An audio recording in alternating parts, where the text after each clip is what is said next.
Notimundo a la carta. Una opción para mantenerse informado. Con Gisela Bayona.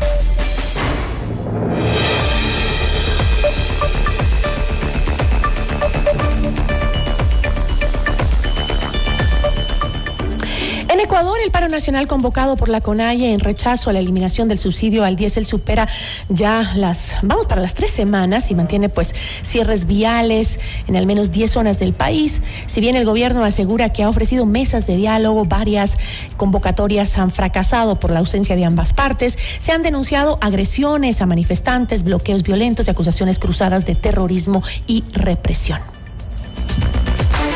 Nuestra entrevista de hoy en Notimundo a la carta. Nos acompaña Luis Córdoba, él es director del programa Orden, Conflicto y Violencia, para conversar sobre el tema. ¿Cómo está, Luis? Muchísimas gracias por estar con nosotros. Muchas gracias también por la invitación. Muy buenas tardes y un saludo a la audiencia. Muy amable. Luis, en su evaluación desde justamente sus temas específicos como el orden, el conflicto y la violencia, ¿cuáles son los principales detonantes estructurales que explican la magnitud e intensidad de este paro indígena actual? Bueno, yo pienso que efectivamente el movimiento indígena y campesino, en primer lugar, debe entenderse, es un sujeto político.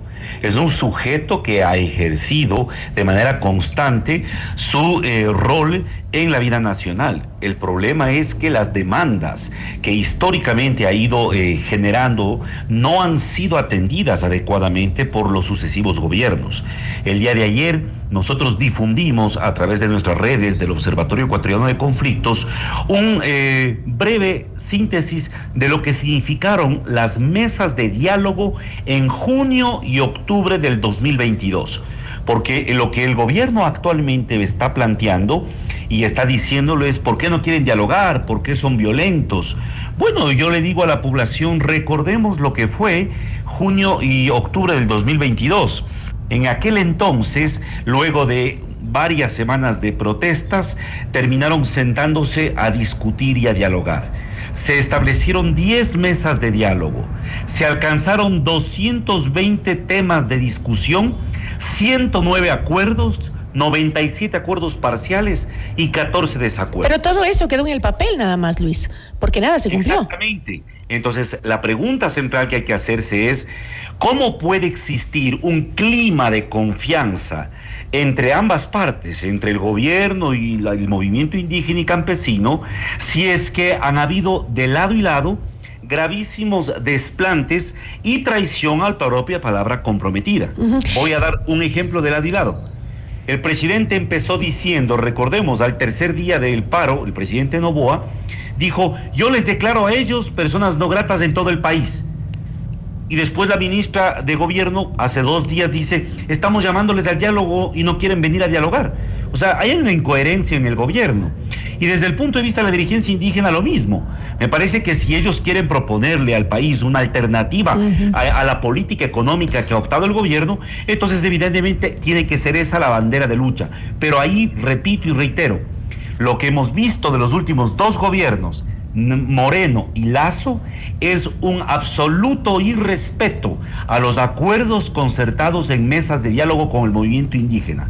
Bajo esas condiciones hay muy poca credibilidad de que una nueva mesa de diálogo vaya a lograr frutos. Me parece que ese contexto es importante. Ahora, en la misma línea de lo que usted acaba de comentar, pues el gobierno ha afirmado varias veces que siempre ha estado abierto al diálogo y que quienes se niegan a ese diálogo son pequeñas fracciones del movimiento indígena. Me imagino que también se refiere a los dirigentes, digamos, ¿no? ¿Cómo interpreta usted ese discurso y qué impacto tiene sobre la posibilidad de interlocución legítima? Lo que usted ha dicho, o sea, hay una contradicción en ambas partes, ¿no? En el gobierno, que por un lado dicen algunos, sí quiero conversar, otros dicen o ponen epítetos o acusaciones o calificativos. Lo mismo pasa desde el lado de la CONAIE. Bueno, yo lo que en principio diría es que lamentablemente estamos ante un gobierno que intenta huir hacia adelante frente a las múltiples crisis que no logra resolver. No solo es la crisis de seguridad, estamos ya viviendo el año más violento en la historia de la República, y a pesar de la militarización, de la guerra interna y de todo lo que ha pedido el presidente que se le dé, no ha podido afrontar esta crisis. Si a eso le suma la crisis social, económica, etcétera, usted encuentra un contexto donde la conflictividad social va cada vez a ser más creciente. El problema es cómo el Estado y el gobierno que dirige el Estado procesa institucional y pacíficamente esos conflictos. O sea que el que está en primer lugar llamado a procesar pacíficamente las demandas sociales, la conflictividad, es el gobierno, pues. Pero bueno, el gobierno cuando emite el decreto ejecutivo con el cual elimina el subsidio al diésel, lo primero que hace ese mismo día, recordemos, por Dios, eso está en la prensa, lo primero que hace el presidente Noboa es decir, señores, y aquí nadie va a echarse para atrás. Esto hemos decidido y listo. Porque a mí me eligieron para eso. Pero hay que recordarle al propio presidente Noboa lo que en sus propios micrófonos, en los micrófonos de FM Mundo, he escuchado a varios analistas. Él no gana las elecciones por Noboa, él gana las elecciones por anticorreísmo. Esto es lo que ha coincidido muchos analistas en los propios micrófonos de FM Mundo. Entonces, yo creo que hay una serie de distorsiones. Ahora, y una distorsión a un escenario de diálogo. Yo pienso que ahí lo primero que hay que hacer es crear medidas de confianza mutua, porque no puede nadie sentarse a dialogar si no confía mutuamente en el otro, y para eso no contribuye en nada actos violentos como el de ayer, ni tampoco persecución ni estigmatización del terrorismo. Y porque eso lo que hace es encrispar los ánimos. Y por eso es que fallaron esos intentos de diálogo que se hicieron en Imbabura, que se instalaron mesas de diálogos y ninguna de las partes asistió, ¿no? Hay una falla ahí en los mecanismos de convocatoria, como usted dice, y también la legitimidad que tienen esas convocatorias al diálogo. Sin duda, y Gisela, hay dos cosas adicionales que debemos recordar. No se puede llamar al diálogo si es que no existe predisposición a debatir y a discutir las decisiones que provocan o desencadenan este problema. Lo que ha dicho hoy día el arzobispo de Guayaquil me parece que es fundamental. O sea, no, la eliminación del subsidio al diésel es una desencadenante, pero no es la causa. La causa es estructural, como bien lo planteaba al principio. Nosotros seguimos observando cómo la población indígena y campesina en las provincias de la Sierra Centro, por ejemplo, sigue siendo la población con mayor índice de desnutrición crónica.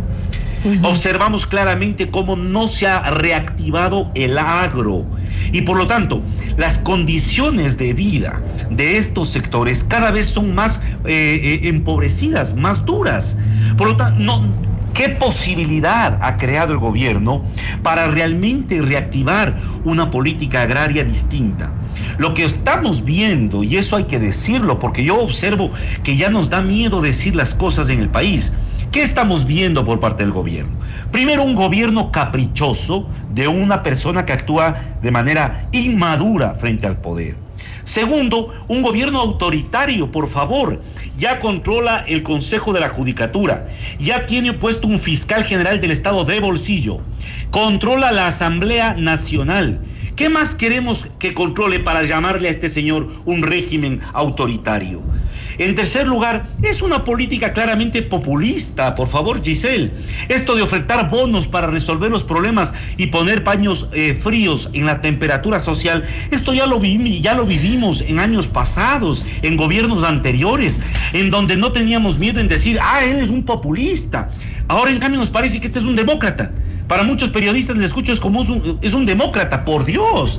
Es un señor que además de ser caprichoso y autoritario, está aplicando una política que es absolutamente peligrosa para la sustentabilidad económica del propio gobierno, pues. Porque esto de ofrecer bonos a diestra y siniestra, lo único que intenta es tratar de llegar al día de las elecciones del referéndum con un escenario favorable. Pero también hay sectores, creo, Luis, lo que va a pasar a mediano y largo plazo. Pero Luis, también veo sectores que también llaman a esa confrontación, ¿no? Ayer justamente estaba aquí un exalcalde de Quito y exconcejal de Quito también, que habla mucho sobre política, y hablaba de que lo que el pueblo quiere es un dictador. Y yo creo que lo que el pueblo en realidad quiere es un poco de coherencia en la actuación en este país, y de ambas partes hablo yo, ¿no? De la CONAIE y del gobierno. Pero creo que también hay voces que llaman a esa confrontación, no a aportar para que se dé un diálogo. Por supuesto, en primer lugar, nosotros que hemos estudiado y hemos investigado el tema de la conflictividad en el Ecuador, lo primero que hay que decirle es, somos una sociedad estructuralmente violenta. Entonces, no es solo la violencia de el que lanzó piedras o el que mete balas a los 4 niños de Guayaquil y les boxea a los niños, como ahora ya está demostrado. No solo es la violencia, no son casos aislados. En primer lugar, hay que reconocer que esta es una sociedad violenta. Pero además de eso, hay que reconocer que hay una violencia estructural instituida por el Estado y que no está siendo superada por el gobierno actual. Si a eso se suma que hay generadores de opinión pública claramente con posiciones racistas, con posiciones xenófobas y con posiciones evidentemente violentas, claro, el escenario, el ambiente en el que se desenvuelve el debate público y la vida nacional es altamente candente. Entonces, frente a ese escenario, ¿qué es lo que se esperaría de un gobierno que pretende llevar a cabo una agenda política en el marco de la pacificación y de la democracia? Se esperaría, en primer lugar, que no califique antes de procesar un diálogo. Pero aquí lo que hemos visto es al revés. Lo primero es calificar a todos de narcoterroristas y después decirles, ahora sí vengan a dialogar.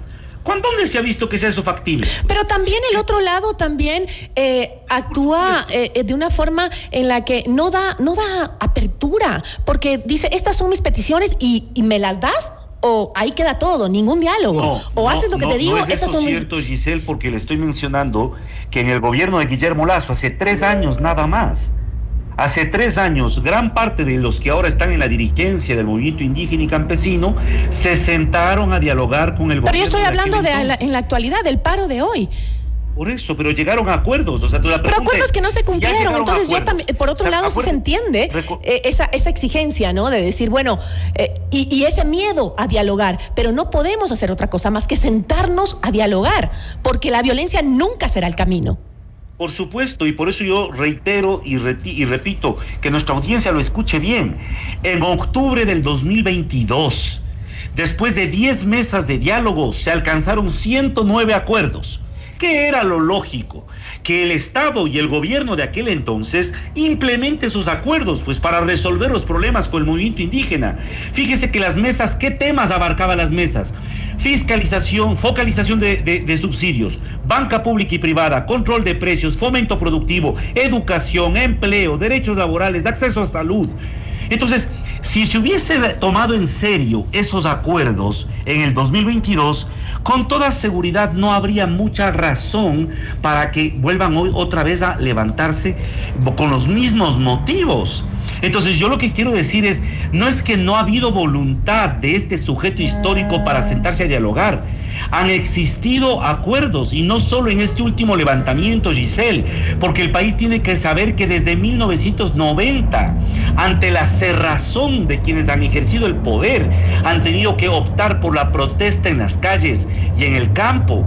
Y es eso lo que ha desencadenado una dinámica social enormemente violenta en el país, porque la cerrazón de las instituciones del Estado y de los gobiernos de turno no ha ido modificando ni dando apertura.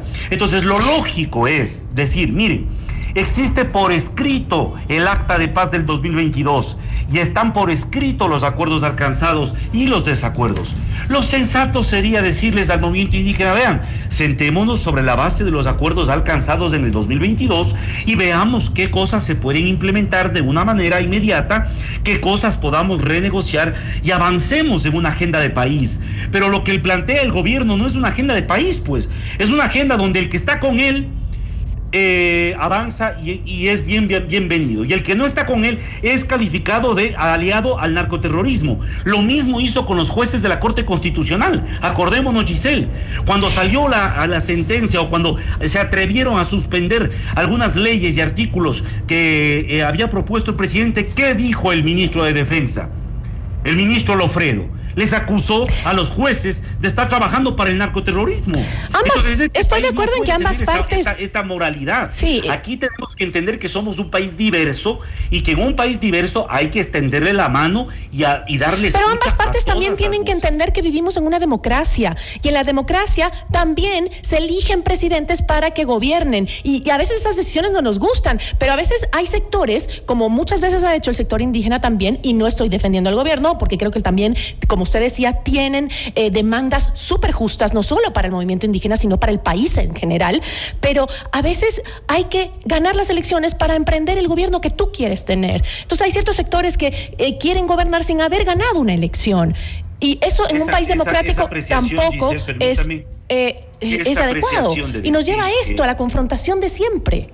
Pero Giselle, discúlpeme, esta apreciación de decir que ganen las elecciones para que vengan a discutir o que hagan lo que quieran, ya la escuchamos con Correa, acuérdese, la estamos escuchando con Donald Trump, la hemos escuchado con Berlusconi en Italia, y hoy le escuchamos a Daniel Noboa.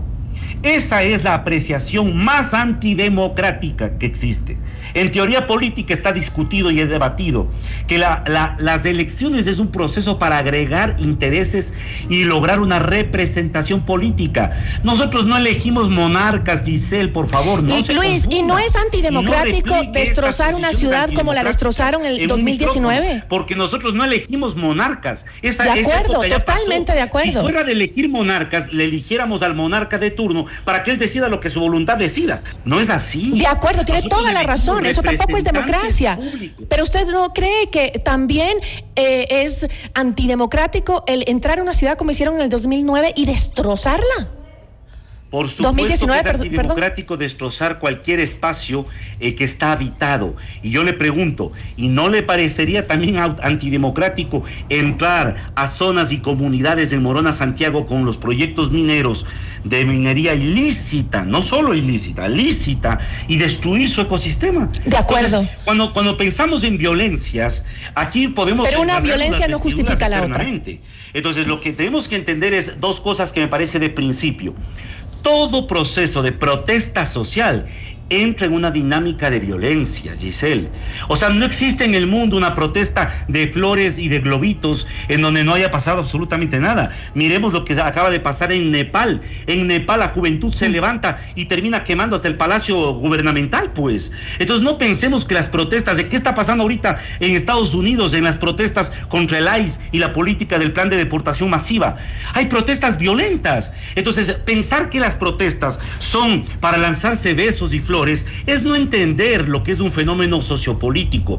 Y hay una violencia porque hay una violencia de lado y lado, una violencia de la acción colectiva, y hay obviamente una violencia desde el Estado que reprime y trata de contener y de reconstituir ese orden. Por lo tanto, partir del hecho de que una protesta va a generar ribetes de violencia es un principio conceptual, no solo analítico. Pero es un principio no permitido por nuestras normas. La violencia no está permitido.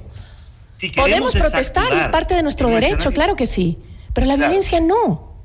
Por supuesto. Ahora verá, Giselle, si queremos desactivar un escenario de protestas y de confrontación, ¿cuál es la salida? La salida es ir hacia el diálogo, la conversación, el diálogo y la negociación. La negociación política no significa ceder, ser blandengue, retractar, ni perder dignidad. Eso es un error.